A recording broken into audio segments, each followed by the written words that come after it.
Look like we're good to go. We have a nice group of attendees for an exciting program.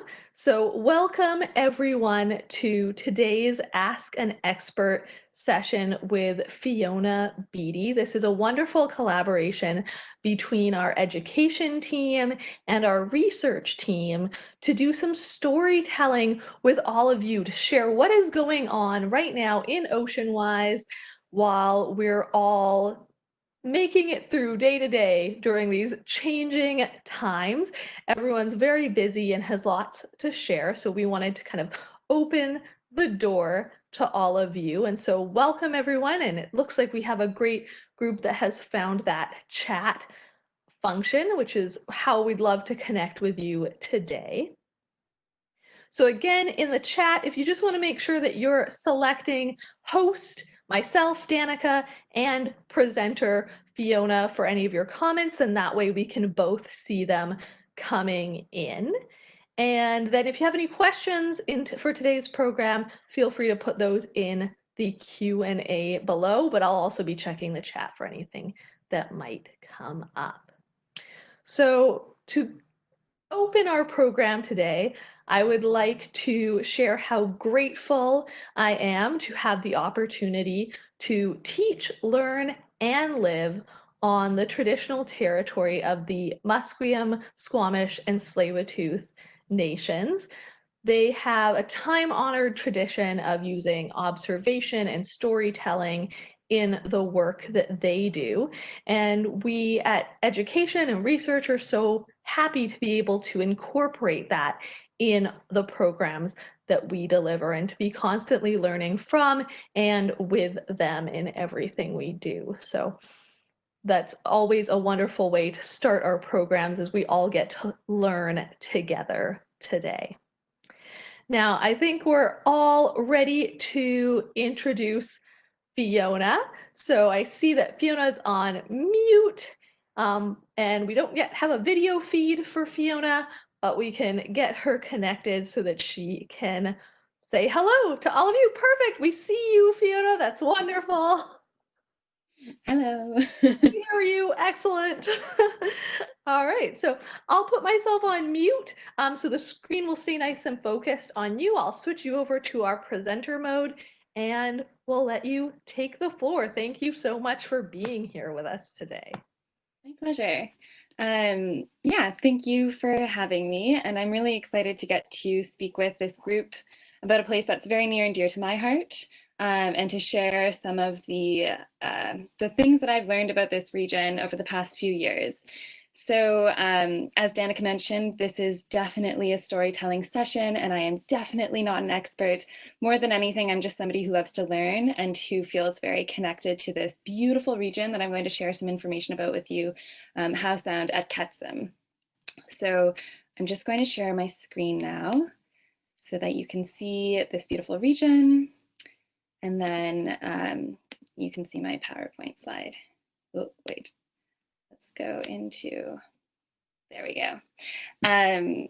All right, so today I'm going to give a short presentation, and then we're going to have a little bit more of an interactive component to the presentation, but I just invite you throughout to ask any questions so that we can have this kind of dialogue and learn a little bit about grassroots conservation and how OceanWise and some partners have been using maps to connect people in the Howe Sound region to their marine environment and to their communities. So before I begin, I just want to mention the three main organizations whose work I'll be presenting today. So OceanWise has collaborated with the David Suzuki Foundation to create an online conservation tool that visualizes the region's marine environment so that we can better protect it and know what exists.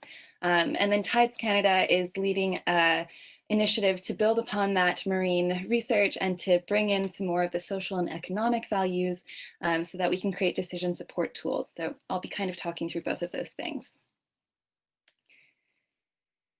So to begin, I figured we can kind of ground ourselves in this region. So I know that there's some people joining from Anvil Island and Thetis Island, from Vancouver. I'm expecting kind of around this region. But Howe Sound at Ketsim is an incredible deep water fjord that is located in the heart of the Salish Sea, which is outlined. This is the Salish Sea here. It's an inland body of water that crosses both British Columbia and Washington's borders. And it's really just an incredibly diverse and productive ecological area that also supports a ton of important coastal communities and livelihoods. So at Ketsim is really in the heart of this region.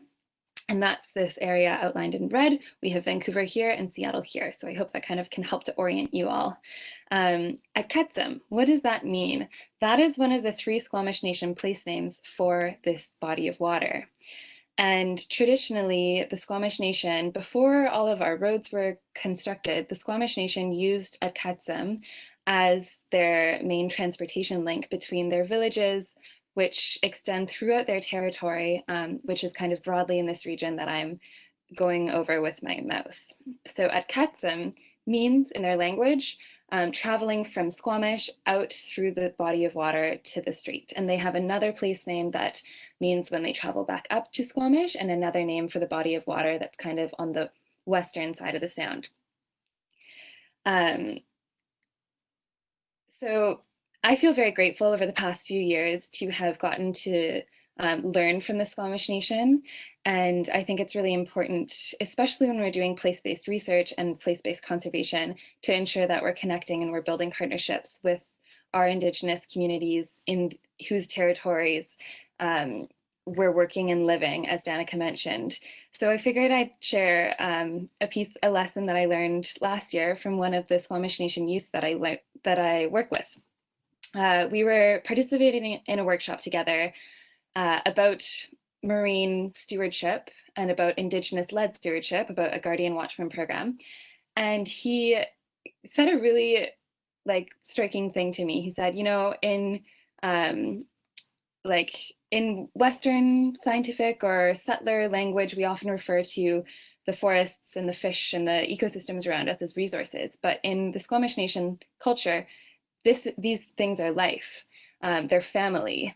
So I think it's really important to kind of reflect on the terminology that we use when we describe nature around us, and just transitioning in my mind from thinking of the forest as a resource to thinking of it as life, and thinking of it as much more relational, and a family member can help deepen that connection that we have to the natural world around us and ensure that we are part of this ecosystem. We're just one of many life forms, and that kind of more holistic vision has been a really incredible learning process for me. So with that said, now we're going to dive into at Ketsim's story and some of the work we've been doing in this region. So it's a very special place at Ketsim, Howe Sound. It is incredibly vibrant and full of life. The ecological, the economic, the social vitality in this region is immense. And if you travel to the Sound, if you travel to Bowen Island, Nechlalechwem in Squamish language, or up to Squamish, or you travel up the mountains on a hike, or you go scuba diving in the waters, you'll really feel that powerful sense of vitality. But it was not always this way. In the 20th century, if you travel to the Sound, people described the region as stinking, devoid of life form, dark, polluted. And the reason for a lot of that language is because it's true. In the 20th century, Howe Sound at Ketsim's marine environment was seriously degraded by a number of pretty potent industrial activities, mostly the Britannia copper mine, which unfortunately was leaching acid effluent, toxins and pollutants and heavy metals into Howe Sound's waters for decades. And that polluted the water quality and meant that no fish, no invertebrates, and very few plankton species could live there. We also had some other industrial activity like pulp and paper mills, a chemical plant up in Squamish, and a lot of log storage and log booming along the shorelines of many of the Sound's islands. And the cumulative impacts of all of those activities degraded the marine ecosystem and meant that we didn't really see that much life, which is pretty sad. But thankfully, over the past few decades, many of the industrial actors in the Sound have really implemented best practices and installed things like wastewater treatment plants and a water treatment plant up in Britannia, such that we're seeing a restoration in the water quality in the sound. Other industry has closed or essentially improved their practices so that they don't have such a large footprint on the region. And that's leading us to enter this new era that is kind of being dubbed as the Great Howe Sound Recovery. So we're seeing an incredible resurgence in the visitation to our region of marine species that we love and connect with, like killer whales and humpback whales, these incredible megafauna marine mammals that we haven't seen in this region for decades and decades. So that's incredibly exciting. And as a young person, seeing all of the community energy around me is very inspiring as a young marine biologist. But what's more exciting than that is that when we see the return of these top mammals, which are kind of up at the top of this food chain, that is kind of an indicator that the stuff below them that they feed upon are also doing well. Because if we see marine mammals, then that means that there's fish in our system that can support that marine life. And there's healthy phytoplankton and zooplankton that can support those fish. So two key stories that are sort of like celebrations for me are that in Howe Sound at Ketsim, we've seen a return of northern anchovy, or not a return necessarily, but we've seen an increase in the presence and abundance of northern anchovy, which sea lions feed upon and seals feed upon and salmon. And we've also seen other forage fish like herring return to this region and spawn. Last year was the first year in decades that the Squamish Nation could host a traditional herring roe harvest, which is when they dip hemlock boughs into the water and the herring spawn on those boughs, and then they can raise the boughs and harvest the roe. So it's just a really exciting indication that our food web is returning to life and vibrancy, and we're entering a more healthy state. And I've included a few other snapshots of some iconic and really special species that we find in Howe Sound's water. On our top left, we have glass sponges, which are incredibly special and very unique. Howe Sound at Ketsim is the only region in the whole world where you can dive and see these reef-forming animals. So they build structures that are analogous to coral reefs, but in our waters, they're made out of animals, they're made out of sponges rather than corals. We have eelgrass up here, which is a species that I particularly love, and I'll get into a little bit further in this presentation. And then down here we have our our fierce rockfish and our kind of creepy looking lingcod. So these are some really lovely fish and plants and invertebrates that I have enjoyed learning about over the past few years. So we have the story of industrial degradation and then ecological recovery. And now what's next? Well, this photo is taken kind of from the sky. It's a very interesting perspective. We have Vancouver here and then Howe Sound at Ketsim here. So you can really see how close the sound is to this major metropolis center. And that means that over the past few years, and definitely going forward, the sound is seeing a new set of pressures and threats. We're seeing an incredible surge in the amount of people who want to move to this region to live. So up in Squamish, that municipality is one of the fastest growing municipalities in Canada. And we're also seeing a surge in the visitation and the recreation and tourism. So the parks and the water and recreational activities are all surging, which is awesome because that means that we're supporting livelihoods and we're supporting people connecting to this place. But we also want to make sure that people are doing that in a smart way and that they're not putting additional pressures onto the marine environment. So in addition to this population surge, there's another looming threat, which we're all experiencing in various ways. This is a picture I took of the sound last summer in August of 2019. This is a picture of pretty much the same location in August 2018, which was that summer when we had those crazy forest fires. So this is from the Bowen Island Ferry, and looking back to the mainland, you can barely see the mainland, and that's not a very far distance at all. The forest fires for me were one of the first experiences where I felt like climate change was directly impacting my place and my home. And I don't know about you guys, but it definitely made a strong impact on me. So climate change is impacting our oceans through ocean warming and ocean acidification and sea level rise. And so this region, like many other parts of the world, is going to have to figure out how we're going to adapt to those new pressures going forward. So with that all said, that storyline, our organizations, Oceanwise and David Suzuki Foundation, we're kind of sat down and we thought, okay, well, how can we figure out how to protect the health of our ocean and protect the health of the communities in this region?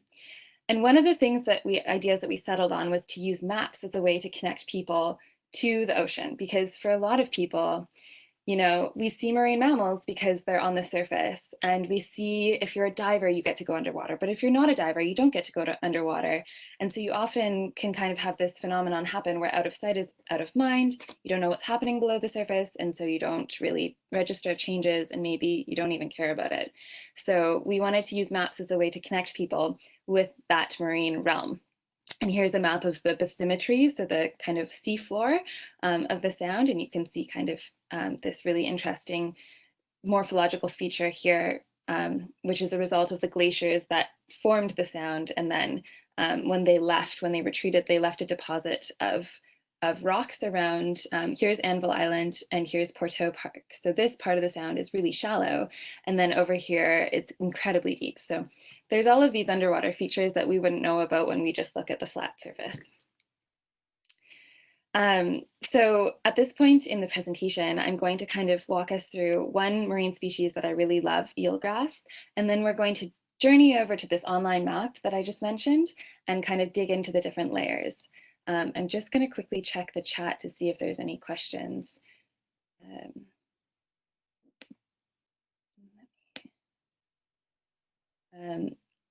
Yes, the food web, the chat and the Q&A.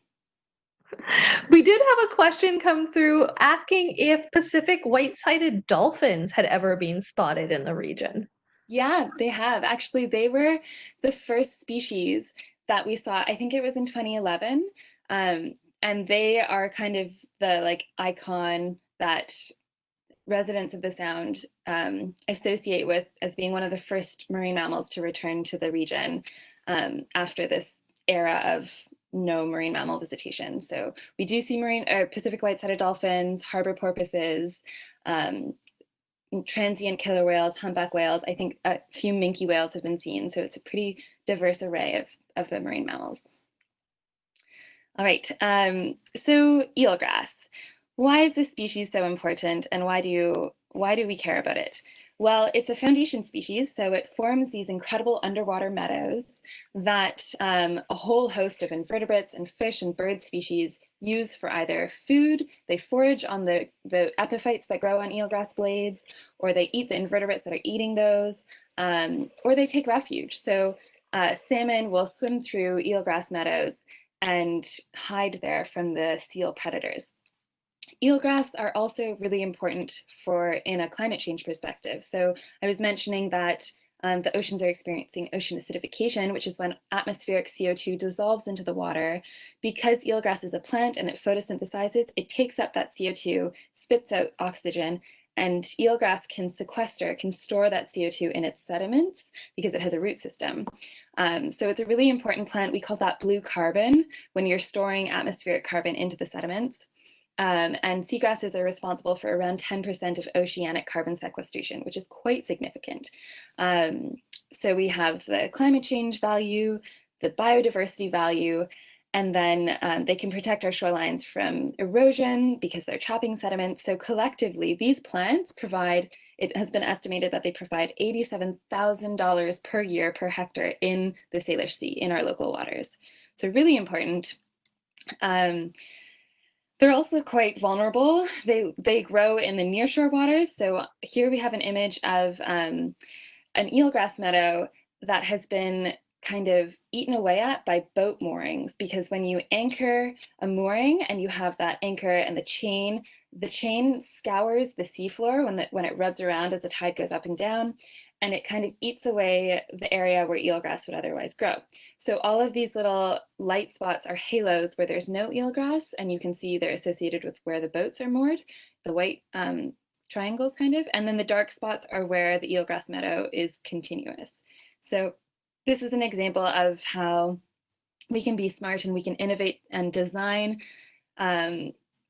tools and structures that have a lower environmental impact. Here's an example of a mooring with a midline float where that chain tugging action takes place in the water column rather than on the seafloor.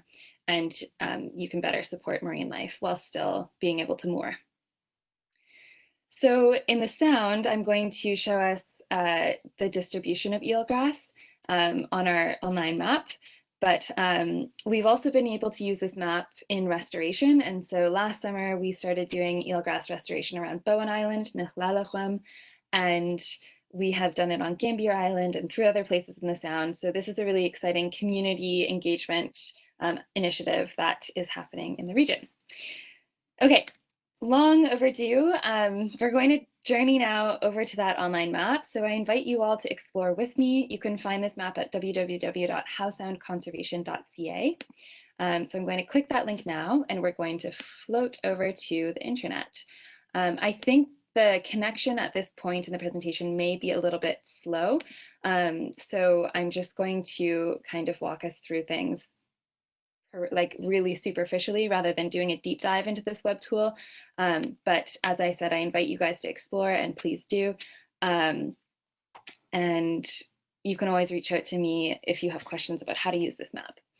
So when you open the map, you'll get a landing screen that looks like this, and it's just saying, welcome to the map. Do you want to proceed? And then you click OK. Then you'll see part of Howe Sound at Cutsum. Now, this map contains a lot of information. So one of your first stops can be to click this hamburger icon in the top right, and you'll see a whole list of data layers appear. We've organized these according to bucket categories. So if you're interested in looking at the marine life, you would zoom down to the category that says ecology, and then you can click it. And you can see that we've categorized all of our layers, all of our data layers by species and kind of the main groups. So we have birds, fish, invertebrates, mammals, and plants. So if we want to look at eelgrass, we'll go down to the plant section, and then we'll select this data layer, eelgrass. Now, it's kind of hard to see if anything happened in the map, but when I clicked that, what happened was you saw all of these little pink dots appear on the shoreline of some of the islands. Howe Sound is a fjord, so a lot of the shorelines are really steep and rocky, which is not good for eelgrass. Eelgrass only likes growing where there's shallower shorelines with soft sediment that it can grow its roots in, which happens to be mostly in this southern region of the Sound. So to go there and to explore eelgrass a little bit more, I'm going to show you another feature of this map. In addition to the data layers, we have bookmarks, which is essentially up here in our top right. If you click this bookmark icon on the right, you can see our themed bookmarks. And these are kind of ideas that we have already pre-selected data layers that are associated with different themes. So you can look at marine birds, boundaries, docks and eelgrass, you name it. We're going to look at the docks and eelgrass. And then upon clicking that, we zoom into this region of the Sound that I referenced, where there's more eelgrass than in other places. Why are there docks too? Why do we care about docks? Well, docks are one of the human activities that impacts eelgrass health. So Keats Island is this one here. And in this, on our map, we can see the eelgrass distribution in pink. So all along here, there's pink. That's where the eelgrass is. And then there's these blue dots, and the blue dots are all of the docks that people have constructed. And in this particular part of the Sound, you can see that there's a lot of individual docks, and every time there's a dock, the eelgrass bed stops because the docks shade the nearshore environment, and eelgrass is a plant, it needs light. If it's shaded, it can't grow. And so the eelgrass habitat breaks, and it's what we call, it's a fragmented habitat, which is not as able to support as much life as those nice big continuous meadows that we're looking for. So this is an example of how you can kind of use this map to understand marine ecology, but also human activities and some of the impacts that human activities have on these ecosystems and on these important species. Okay, so that's our themed bookmarks. Another thing that we did as a part of this map, so if you're ever wanting to, if you've like zoomed in really far and you've clicked on all these layers and then you're like, oh, I want to reset and just go back to the beginning, you can go into the themed bookmarks and then click this beginning bookmark, and it'll zoom you all the way back to that first starting viewpoint, and you're back to the beginning, which is really nice because sometimes I click on too many layers and then I'm like, I don't want any of these. And I can just click this button. So another feature of this map, you're probably wondering, what are all of these yellow names and why are they so big, and what's up with those black icons? Well, as a part of this analysis, or as a part of this project, OceanWise and the David Suzuki Foundation gathered all of this information about marine ecology, and we decided to overlap those data layers and try to find hotspots or marine ecological hotspots. So we did an analysis called a Marksan analysis, which is a model that you can run to identify areas of high ecological value. And the outputs of that analysis you can find in our data layers. If you go into the analysis dropdown, you can see the conservation value in the Marksan score line, and then this heat map will pop up where you can see kind of there's a gradation from red to blue. Red means it is an area of high ecological value, and blue means it's of lower ecological value, or there's less information about that area. For the sound, there's a lot of really deep parts in the region, and it's harder to access that for research and to get to know. So we have less data on that area, which means that they show up as being less ecologically valued. But I just want to like put that out there so that you guys know. It could be that these are incredibly rich biomes, but we just don't know because we haven't gone there yet. Anyways, though, focusing on the red, after we identified those areas of high ecological value, we decided, well, okay, if we want to protect these important places, what is the information that we have to share with people? So we created these little pop-ups for all of these areas. So if you click the icon, you'll get a pop-up that walks you through some of the reasons why that place is important and what life is there that we would want to protect. So I've just clicked the pop-up for Pamrocks, and every time you click up a pop-up, then a video will show up. It's probably taking a little while to load just because of the internet connection. But there's also text that you can read through to learn more about that place.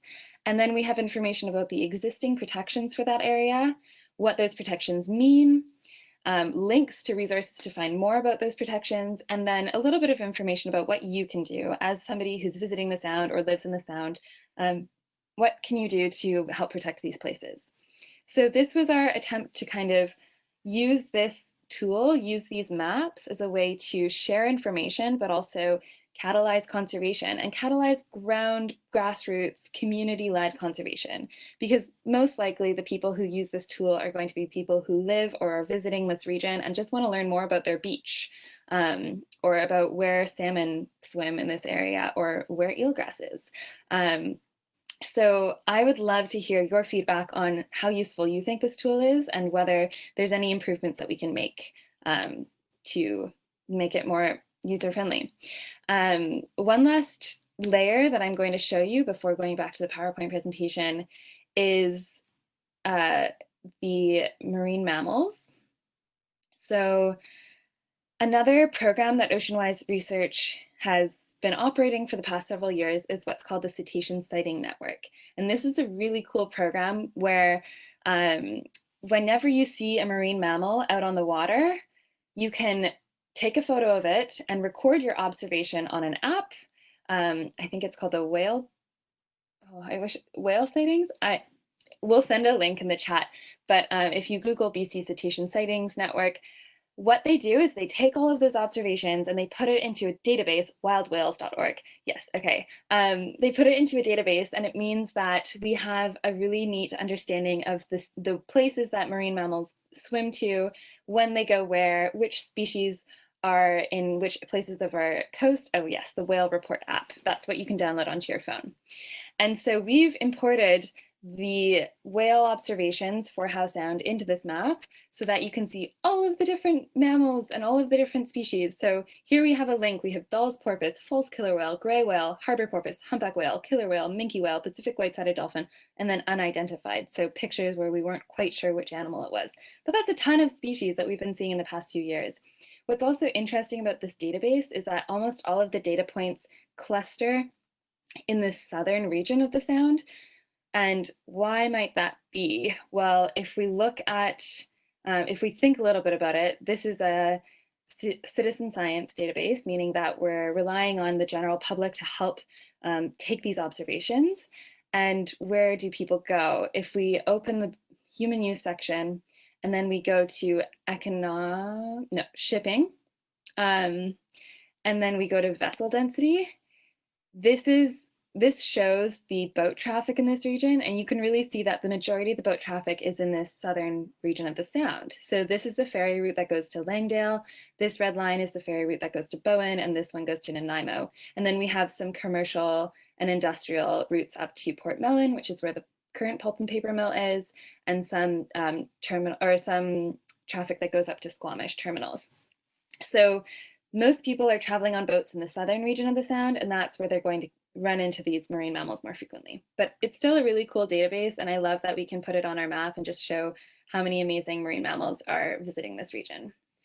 So that's all I'm going to show you for this online map. There's so much information here, and I really invite you to explore it and to just like dive deep into the data layers. If you have any questions, you can click the contact button, or you can just message me. And yeah, so back to the presentation. I'm just going to wrap up with one kind of where are we going next?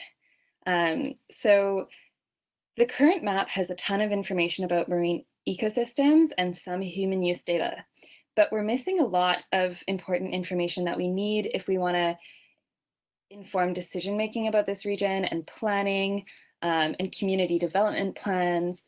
And that data is essentially all of the social data, all of the economic data, the cultural information. So understanding the diverse ways that we connect to the Sound and places that are important for recreation, for tourism, for industry, all of these different factors that need to appear in complementary to ecological data layers if we're wanting to make good decisions that protect both nature and our communities. So this map here is a map of the boundary for a project that is building upon this conservation map called the Howe Sound at Cutsum Marine Reference Guide. And this whole project's goal is to create decision support tools that inform marine spatial planning and ecosystem-based management and community education. So over the last year and the coming years, and this initiative is being led by Tides Canada. That's the third organization that I mentioned on the first slide. So over the past year and the coming years, Howe Sound, the Marine Reference Guide, is leading research to gather information about more of those sectors that I just mentioned. So we have a lot of economic groups in the Sound, like our forestry sector and our tourism sector, that contribute to providing livelihoods for people in our communities. And that's really important information to include in resources to support decision making. We also have a flourishing recreation and research sector that is incredibly active, and it's really important to know where are people doing research, what studies exist about this area, just so that we can kind of have this hub of information. It's a one-stop shop in a way. And of course, we have an incredibly vibrant cultural community and education community. So on our left, we have a picture of a workshop that the Marine Reference Guide led in March, feels like last year, a different era, pre-COVID. But this workshop was to kind of start the conversation about what a Guardian Watchman program would look like in this region. For those of you unfamiliar with a Guardian Watchman program, I encourage you to do some research. It's essentially an Indigenous-led stewardship initiative, and different nations have been implementing Guardian programs throughout Canada, throughout the world, actually. And then on our right, we have a piece of art about, it's actually Anvil Island there. It's cut off a little bit, but for Megan, who's joining from Anvil Island.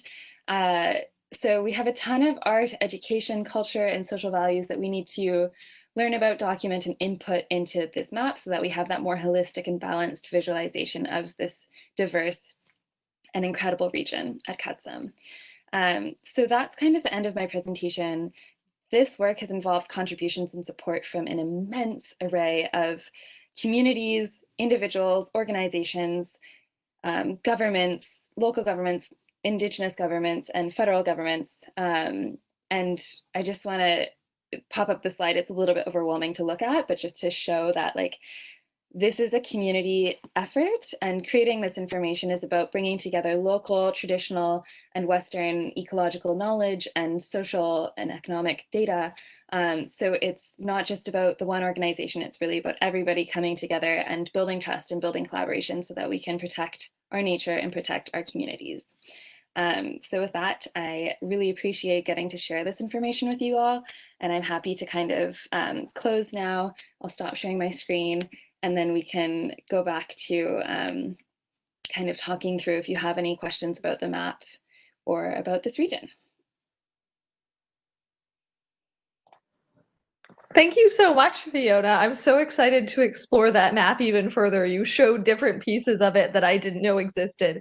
So that was fantastic. And hopefully our audience is feeling the same way. So again, for everyone, we welcome your questions in the Q&A just at the bottom of your chat window on the right-hand side of your screen. Or if you feel more comfortable putting them in the chat, we'll be keeping an eye on the chat as well.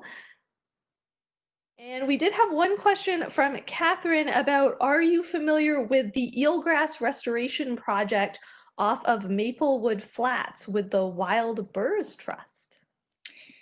Yes, so I think, is that a recent, so the eelgrass restoration project that I referenced is part of a broader Salish Sea wide eelgrass, actually nearshore ecological restoration initiative. So that project is being led by Sea Change Marine Conservation Society, which is a stewardship nonprofit, and they're based out of Brentwood Bay on Vancouver Island. But this Salish Sea restoration project has 4 focal areas. There's Howe Sound, the Seashell Inlet, the Gulf Islands, and the Burrard Inlet, which is, I believe, where Maplewood Flats is located. But they are doing ecological restoration in that area as well. So it's kind of a companion project to the work that's going on in Howe Sound.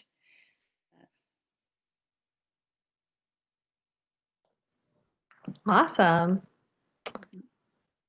Oh. Okay, So I know our audience can't necessarily see the rest of the chat. So Maplewood Flat is towards Indian Arm was some of the conversation going on there. So that's wonderful.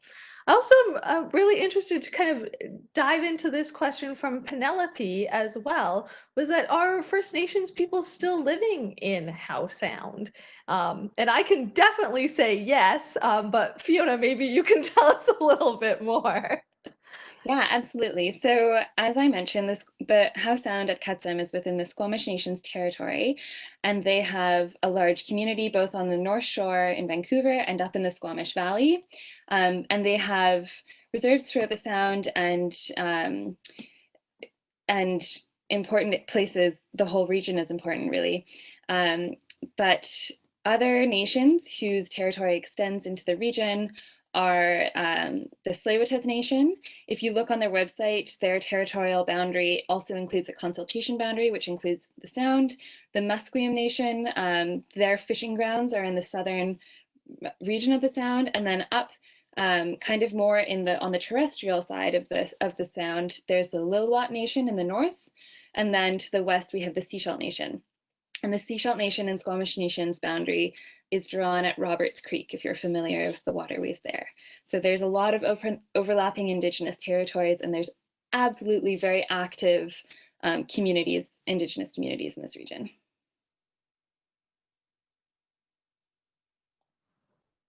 Wonderful, thank you. That was so detailed. I really appreciate that.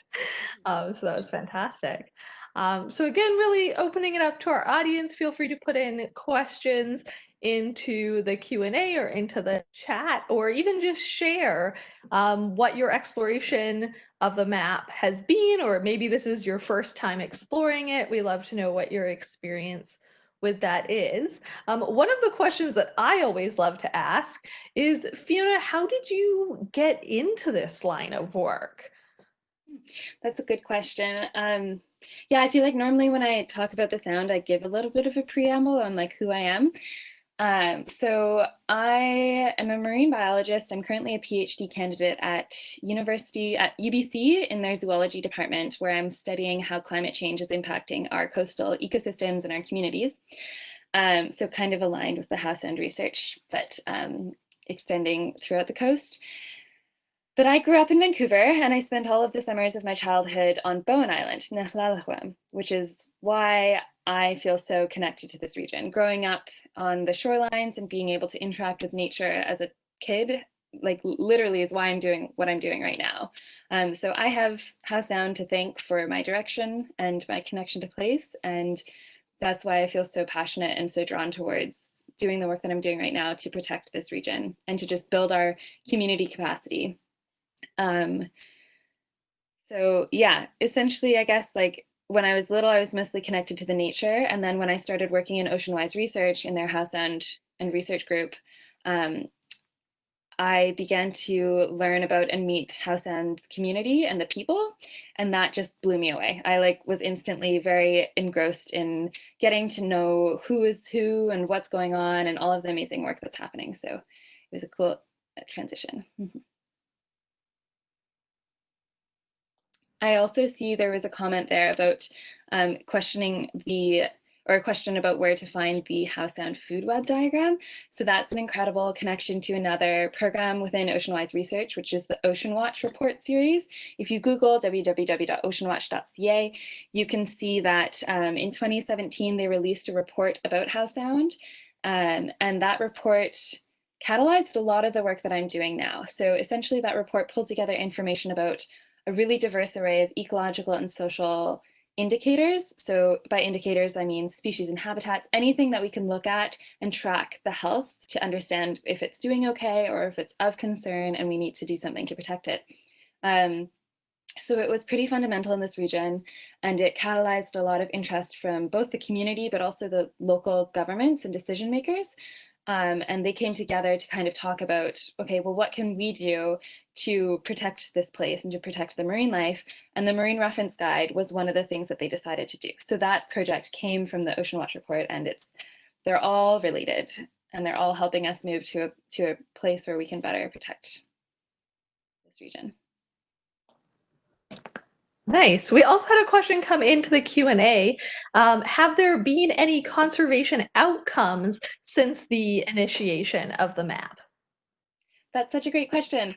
Yeah, so I guess the eelgrass restoration initiative is a pretty striking or pretty good example of how this map has been used to help inform restoration site selection. So we can use this map to identify where eelgrass lives, but also where the factors are that might contribute to a bad ecosystem state for eelgrass, which we would avoid that for restoration because you want to do restoration where the eelgrass has lived historically and all of the pressures have been removed. But yeah, so this map has really helped in the identification of appropriate sites. It helps us to look at where forage fish spawn and where salmon are, and those would be places that we would want to conduct the restoration. So that's one example. Another thing that it's helped with is identifying knowledge gaps. So again, with eelgrass, we didn't have any data about the mainland distribution of that plant. And so last year, the Marine Reference Guide surveyed the mainland distribution of the plant to fill that knowledge gap and create that baseline knowledge. And then that has been used by local governments in developing nearshore policy and just kind of informing their management and their activities along the water, especially in the town of Gibsons. So those are two examples. We've also shared this map with a bunch of different decision makers and community groups. We're hoping to build this into some education curricula for both the Squamish Nation and also high school students out of the Pacific Science Enterprise Center in West Vancouver. And yeah, it's just kind of helping with both of that, like government and also community engagement.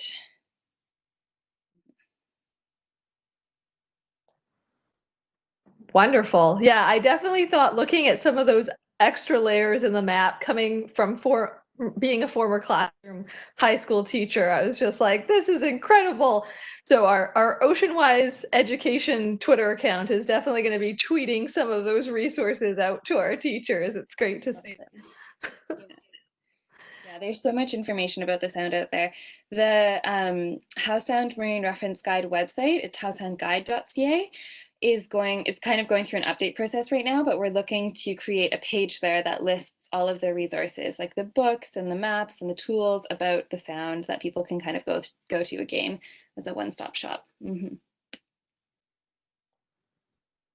Excellent. I'm sure there's lots of people looking for online resources, and that kind of interactive level is a great way to go. For sure, yeah. Wonderful. Well, we'll definitely keep looking at the chat and the Q&A if anybody else has any comments. Oh, great. We just got a question you read my mind, Lisa, is how long did it take to compile all of that data? Good question. So we started this project in, I guess, spring of 2017, just after the Ocean Watch report was published. And we published the map last spring. So it took around 2 years to create the map. But the thing with maps is as soon as you create them and put them out there, they're out of date. You have to be constantly inputting the data, especially with ecological data, where it's a species that may live there when you surveyed it, and then you come back 2 years later and it's not there anymore. So you have to kind of do that work to continue to update it. So it took 2 years to create the map, and then now we're constantly updating it and constantly adding new information. And just a note on the methods. So I didn't include this in the presentation, but as a part of our process during those 2 years, we were gathering existing data, but we were also doing a lot of meetings and workshops with Howe Sound community members to bring their voices and their perspectives into the project, because we wanted to ensure that this map was accurately reflecting local knowledge, and that we were kind of going through that peer review process with community members to ensure that we had the right place names, to include any additional information that they might know about that we don't know about. And we got some really cool feedback, and it was a neat process of collaboration and co-formation research.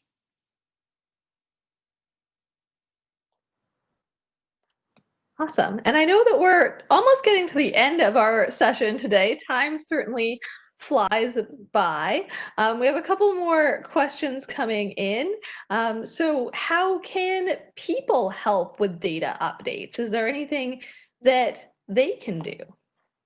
That's such a great question. Yeah, so for the Marine Reference Guide, if you're interested in getting involved in that project, there's always additional research that we're working on. So as an example, right now we're looking at including some of the historic data about this region. So looking back through archives and newspaper articles about, salmon derbies and blackfish and all of these like cool articles that would be neat to bring into a map like this.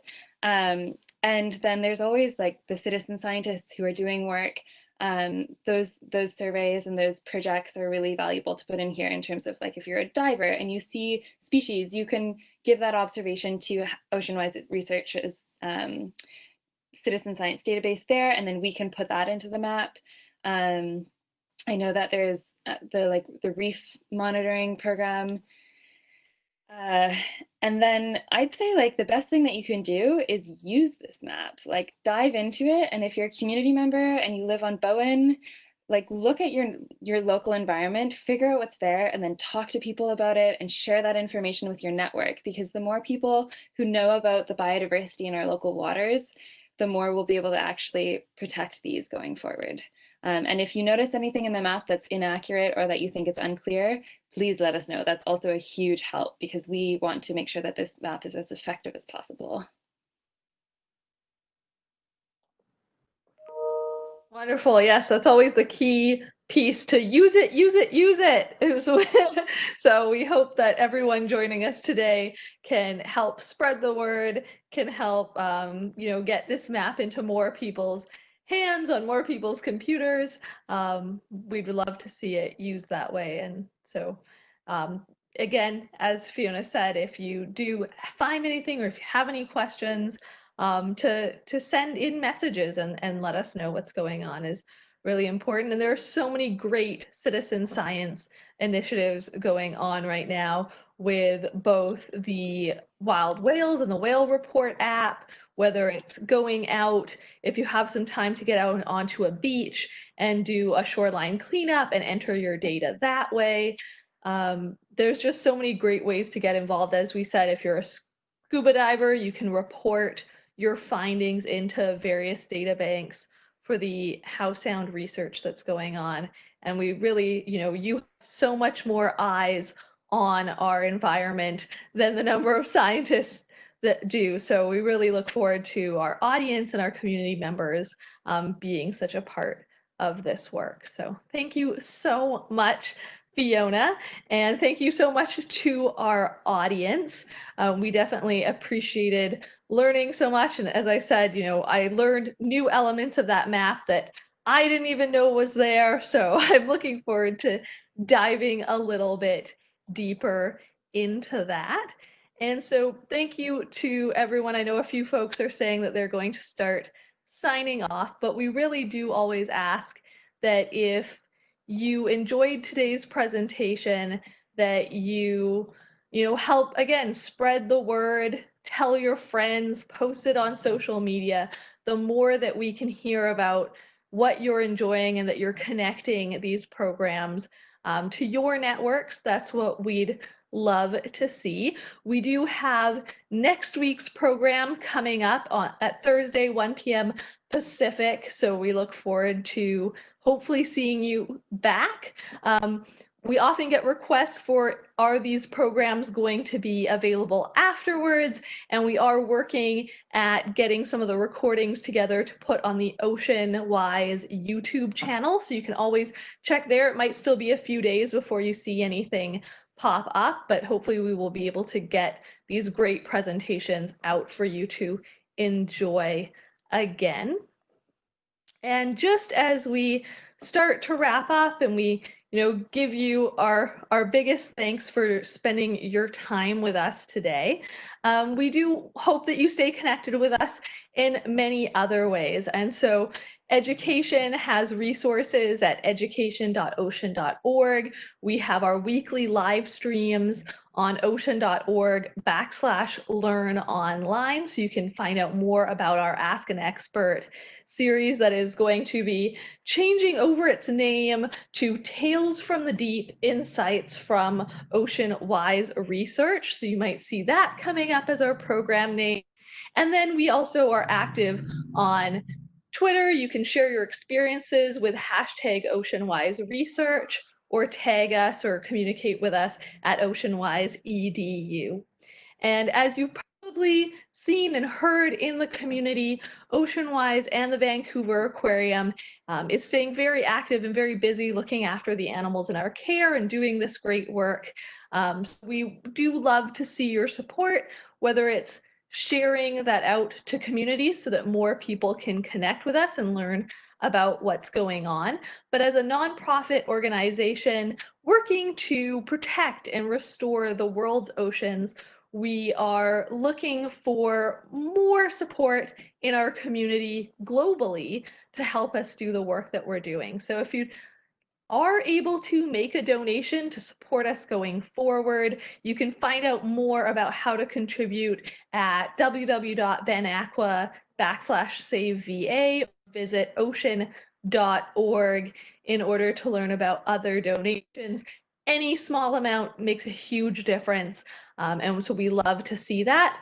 And again, even if it's just spreading the word so more people can connect with us, we really appreciate that too. So with that, we'll say another big thank you to Fiona. So if anyone would like to put in the chat, thank you, and we'll hopefully see you next week.